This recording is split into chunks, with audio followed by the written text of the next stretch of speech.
श्री चंद्रशेखर आपण सगळे शिकलो, पण झूठ की राजनीति का सामना करने आपण शिकलेलो नहीं। सभापति महोदय, बहुत बहुत धन्यवाद आपका। आपने मुझे बजट पे अपनी बात रखने का अवसर प्रदान किया। मैं अपनी बात को शुरू करते हुए बहुजन समाज में जन्मे सभी संतों, गुरुओं और महान पुरुषों को नमन करता हूं। साथ साथ मैं भारत की महान जनता का भी धन्यवाद करता हूं कि उन्होंने लोकतंत्र की रक्षा इस बार की है। सभापति महोदय, पिछले 10 सालों में सरकार की नीतियों के कारण गरीब और गरीब हुआ और अमीर हुआ है, यानी गरीबों और अमीरों के बीच फासला बढ़ गया है। सारे देश की संपत्ति को चंद अमीरों के हाथ में दे दिया गया है। ये हमारे संविधान की मंशा और समतावादी समाज के लक्ष्य के खिलाफ है। अतः हमारी नीतियां गरीबों के पक्ष में भी होनी चाहिए। जातिगत जनगणना, SC ST OBC यानी कि जो बहुजन समाज के लिए आज जीवन मरण का प्रश्न है, इसके बारे में कोई बात बजट में नहीं की गई है। इसके बाद जनसंख्या के अनुपात में बहुजन समाज को सभी क्षेत्रों में हिस्सेदारी मिलनी चाहिए, तभी बाबा साहब अम्बेडकर का जो सपना है समतामूलक समाज का, वो पूरा होगा। महोदय, एक ऐसा विकसित भारत है जिसमें आज भी सफाई कर्मचारी को पक्की नौकरी नहीं मिल रही है और उसको गटर में उतरने के लिए मजबूर किया जा रहा है। उनके लिए कोई अलग से बजट नहीं है। बजट बन सकता है अगर सरकार चाहे। SC ST को जो सब प्लान मिलता था, SPC का जो पैसा मिलता था, वो बजट से हटा दिया गया है। साथ साथ देश के स्तर पे आशा, आंगनबाड़ी, भोजन माता, ग्राम सेवक, PRD जवान, होमगार्डों के मानदेय में बढ़ोतरी नहीं हुई है। ऐसा कुछ भी नहीं दिख रहा है कि उनके जीवन में खुशहाली आ जाए। इनका मानदेय बढ़ना चाहिए। विधवा, वृद्धा, विकलांग पेंशन प्रत्येक महीने 500 रुपए से बढ़ाकर 5000 रुपए की जानी चाहिए, क्योंकि महंगाई बढ़ रही है।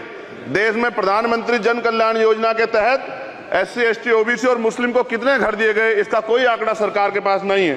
देश में इसी तरह SC ST OBC के लिए कितने परिवारों को शौचालय की व्यवस्था कराई गई। आज भी सिद्धार्थनगर जैसे जिले और तमाम जिले जो हैं, वहां शौचालय की व्यवस्था नहीं है। इस पर ध्यान देना चाहिए। देश भर में SC ST OBC के जो रिक्त पद पड़े हुए हैं, बैकलॉग भरना चाहिए। सरकार ने कुछ नहीं कहा। ये कैसी विश्व की 5वीं अर्थव्यवस्था है जिसमें आज भी SC ST पे अत्याचार हो रहा है, महिलाओं के साथ रेप हत्या हो रही है। NCRB का डाटा पढ़ेंगे तो खून के आंसू रोने पड़ेंगे। युवा बेरोजगार है, सड़कों पे 80 करोड़ लोगों को 5 किलो राशन में जीवन यापन करना पड़ रहा है। जो बजट SC ST को मिलता है, मेरे दाएं तरफ जो साथी बैठे उनको बुरा लगेगा, कर्नाटक में 14,732 करोड़ रुपए इन्होंने दूसरी योजना में लगा दिए, और मध्य प्रदेश में आपने 95 करोड़ रुपए जो है दूसरे बजट में लगा दिए। हमारा जो मिलता है उसको तो मत छीनो भाई। MSP की लीगल गारंटी कोई बात नहीं हुई है। किसानों को जो 6,000 रुपए मिलते हैं उसको बढ़ा के 12,000 रुपए करना चाहिए, और फसल बीमा जो है उसका सारा प्रीमियम सरकार भरे, किसानों पर बोझ ना लगे। रिजर्वेशन प्रमोशन में लागू नहीं किया गया, पुरानी पेंशन को बहाल नहीं किया गया, इस पर चर्चा नहीं हुई। देश में मनरेगा समय न्यूनतम मजदूरी की दर 700 रुपए होनी चाहिए। समान काम समान वेतन पॉलिसी लागू होनी चाहिए। जो रसोई की चिंता करते हुए 500 रुपए प्रति सिलेंडर से ज्यादा के दाम नहीं होने चाहिए, जो महिलाओं को राहत मिल सके। बिजली के दामों में भी कमी होनी चाहिए। बेरोजगार युवाओं को 5,000 रुपए भत्ता मिलना चाहिए, जो बेरोजगार युवा जो है अपनी पढ़ाई या अपना खर्चा उठा सके। मैं अपने क्षेत्र के विषय में महोदय आपसे कहना चाहता हूं कि पश्चिम यूपी में नगीना में एक एम्स बनना चाहिए, एक IIT बननी चाहिए, एक IIM बनना चाहिए। नगीना लोकसभा में उद्योग धंधे लगने चाहिए। नगीना की कताई मिल जो है उसको पुनः शुरू कराना चाहिए। RRTC जो योजना है सरकार की, उसको मेरठ से आगे बढ़ाकर मुजफ्फरनगर, सहारनपुर से नजीबाबाद नगीना होते हुए उसको नगीना तक ले जाना चाहिए। साथ साथ नजीबाबाद से मुंबई के लिए एक ट्रेन चलनी चाहिए, और नगीना, श्योरा, किरतपुर में रेलवे के ओवरब्रिज बनने चाहिए। सभापति महोदय, सामाजिक न्याय मंत्रालय को 13,000 करोड़ रुपए दिए गए और जनजाति कार्य मंत्रालय को 13,000 करोड़ रुपए दिए, कुल 26,000 करोड़ रुपए, जो कुल बजट 48.20 लाख का लगभग 0.54% है। जबकि हमारी संख्या 25% से ज्यादा SC ST की और बहुजन समाज की मिलाओगे तो 85% से ज्यादा है। और हमारे विकास के लिए सरकार 1% बजट 1% पैसा खर्च कर रही है, जो मिलना हमें चाहिए, जबकि मिलना हमें 25% चाहिए। ये ऊंट के मुंह में जीरा के समान है, कहावत हमने बहुत दिन सुनी थी। पिछले लंबे समय से हमारे साथ धोखा हो रहा है, लेकिन अब ये नहीं चलेगा। चंद लोगों की तराजू से देश के संसाधन नहीं बटेंगे। इस देश का बहुजन समाज बर्दाश्त नहीं करेगा। संसाधन का बंटवारा संख्या के आधार पे होगा। मान्यवर काशीराम साहब नारा लगाए थे, ना तो वोट हमारा राज तुम्हारा चलेगा, और आज हम कह रहे हैं ना ही वोट हमारा और नोट तुम्हारा चलेगा। इस बात का भी ध्यान जो है सरकारों को देना पड़ेगा। आपके माध्यम से सरकार से मेरी एक मांग है, सरकार इस योजना का लाभ भी अपने आप ले ले, सरह भी ले ले कि 1 लाख रुपए सालाना बहुजन समाज के अत्यंत गरीब परिवारों को दे।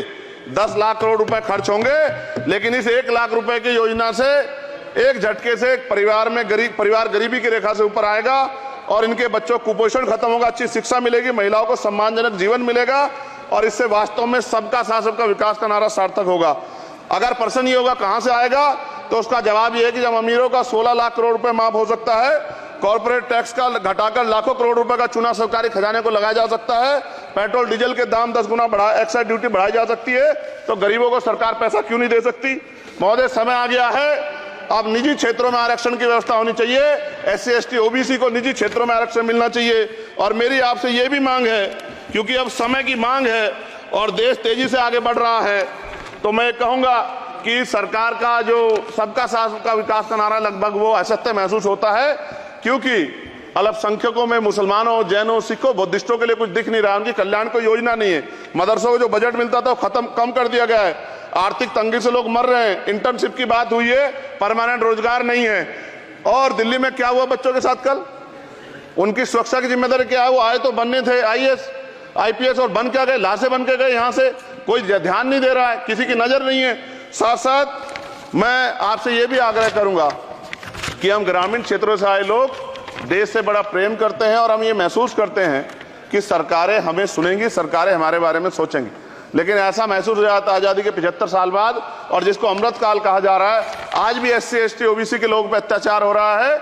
अभी 2 दिन पहले गोली से उड़ा दिया गया गाजियाबाद में, और राजस्थान में गर्दन काट दी गई। ये घटनाएं देख के डर लगता है, घर से निकलते हुए भी कि आने घर वापस लौटेंगे नहीं लौटेंगे। तो मेरा सरकार से आग्रह है, अगर आजादी के 75 साल बाद भी हमारी हत्या हो रही है, तो हमारी मां को भी दर्द हुआ होगा जब उसने हमें पैदा किया होगा, हमारी बहनों को भी हमारे खोने का दर्द होता होगा। कैसी कानून व्यवस्था है आपकी, सब कुछ है आपके पास, फिर भी जो है महिलाओं पर रेप नहीं रोक पा रहे हो, हत्याएं नहीं रोक पा रहे हो, गरीबों, दलितों, पिछड़ों, किसानों, मजदूरों की जान नहीं बचा पा रहे हो। किसान सुसाइड कर रहा है, नौजवान सुसाइड कर रहा है, और बड़ी बड़ी बातें होती हैं, इधर भी अच्छे लोग हैं, इधर भी अच्छे लोग हैं, लेकिन अच्छाई तब होगी जब जमीन पे भी कुछ काम दिखाई देगा। और जमीन पे महोदय कोई काम दिखाई नहीं दे रहा है। जब कोई योजना की बात आती है तो सरकार हमसे मुंह मोड़ लेती है। आप बताइए, एजुकेशन का बजट कम कर दिया, हेल्थ का बजट कम कर दिया। मैं अपने क्षेत्र में गया तो आप विश्वास कीजिए, डॉक्टर नहीं है, स्कूल में मास्टर नहीं है, और कोई भर्ती ऐसी नहीं जिसका पेपर लीक नहीं होता है। तो देश किस तरफ जा रहा है और इसमें नौजवानों का भविष्य क्या है, इसके बारे में भी हमें चिंता करनी चाहिए। और अंत में अपनी बात को खत्म करते हुए मेरा आपसे आग्रह और आपके माध्यम सरकार से आग्रह है कि यहां बाहर बाबा साहब अम्बेडकर की मूर्ति लगी हुई थी, एक वो करोड़ों लोगों की आस्था से जुड़ा विषय है, और आप विश्वास करो इतना गुस्सा है उसको लेके। मेरी आपके माध्यम से मैं हाथ जोड़ता नहीं हूं, लेकिन मैं हाथ जोड़ के आपसे आग्रह कर रहा हूं कि प्रधानमंत्री जी, सरकार से हमारी आग्रह कि वो अम्बेडकर वादियों के सम्मान का ध्यान रखते हुए, उनके जो है दिल की पीड़ा को समझते हुए, उनके दर्द का ध्यान रखते हुए उस मूर्ति को पुनः स्थापित करा दीजिए।